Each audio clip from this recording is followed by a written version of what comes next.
political matters, Archbishop Philip Anyolo has been officially installed as the Archbishop of the Archdiocese of Nairobi. Archbishop Anyolo used his installation speech to urge students to refrain from the evils of burning schools, asking them to resolve issues arising in an appropriate manner. Anyolo also called on politicians to be ambassadors of peace. Our reporter George Mapesa participated in the event and prepared the following report. Archbishop Philip Anyolo has been officially installed as the head of the Catholic Archdiocese of Nairobi. This is an installation mass led by Archbishop Bart Van Megan, Apostolic Nuncio and Pope representative in Kenya and South Sudan. Archbishop Bart Van Megan advised Anyolo to work tirelessly, reminding him that it was his zeal that led Pope Francisco to appoint him as the Archbishop of Nairobi. He has to say, no, I'm the representative of the Holy Father, and it was Pope Francis who appointed my friend, I may call him friend, our Archbishop Philip Anyolo to Nairobi. And it is our Holy Father who today in a special way unites with us in prayer as he knows about the installation of our new Archbishop.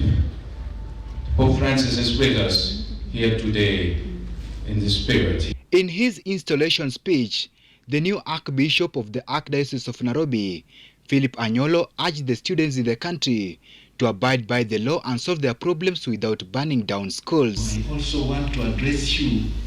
You are the future of the nation and all the humanity. I see a lot of hope in you, my dear people of Nairobi Archdiocese and countrywide. Please do not be destructive and do not be distracted to destroy the future that is yours. For us, we are going to live into this future just for a short time. Bishop Anyolo also called on political leaders in the country to preach peace at all times, especially as the election period approaches. Let us aim to become servant leaders who seek to serve and not rule.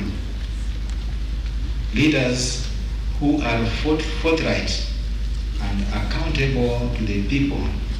Leaders who are not out to use their positions to enrich themselves or settle scores with opponents. Anyolo will now be the fourth African Archbishop of the Archdiocese of Nairobi after Cardinal Maurice Otunga, Archbishop Ndigi Mwananzeki, and John Cardinal Njue, who resigned early this year. Let us continue to embrace one another to build a strong, united church. Let us work to strengthen our lay movements so we can build a strong Christian family. The outgoing Archbishop John Cardinal Njue congratulated Archbishop Anyolo and officially handed him over to the faithful of the Archdiocese of Nairobi and to the church leaders.